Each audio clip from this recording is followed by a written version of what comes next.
think we just suddenly got to the point where AI can handle a large percentage of knowledge work. The catch is that it might wipe out your bank account and hard drive. I want to talk about ClawdBot, now called OpenClaw, but more importantly, I want to talk about what I think this means for the future of work. So ClawdBot has nothing to do with Claude by Anthropic. In fact, they were sued by Anthropic, which is why they had to change their name first to Moltbot and now to OpenClaw. It's an open source project that has gotten viral in the AI community for good reason. It's an AI agent that you can set up on your own machine or more likely on a virtual machine. And a lot like Claude Cowork, which is owned by Anthropic, you can give it access to all of your files on your computer and online. It can use a browser and essentially do anything that a human could do on a computer. But unlike Claude Cowork, it's completely unhinged. There are no guardrails, very few safety precautions, and as a result, it can do a lot more, including sometimes things you didn't want it to do. So naturally, it's had this very polarizing effect on the internet. There are a bunch of people showing some very amazing things they've done with ClawdBot, and then a lot of people warning that it's complete trash and a security nightmare. And of course, they're both right. If you're going to try using OpenClaw, you need a sandbox away from any sensitive information. You need to be very careful about what you give it access to. And still, you're probably going to accidentally spend hundreds of dollars on API calls. However, the most impressive use cases have really opened our eyes into how capable current AI already is. If you've seen my video on Claude Cowork, you know I'm already very impressed with what Anthropic has been able to accomplish.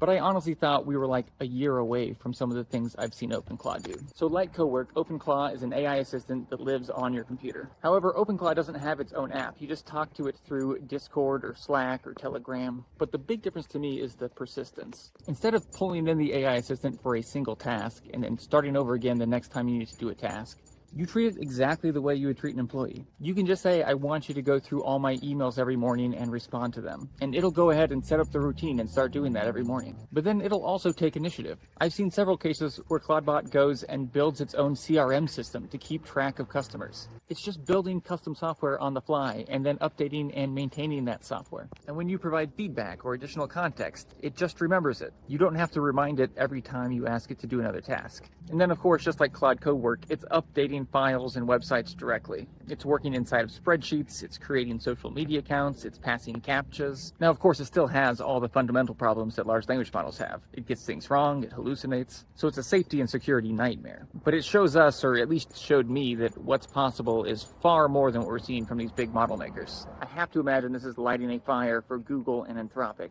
I think 2026 is really the year we see a pivot in how much work AI is doing for us.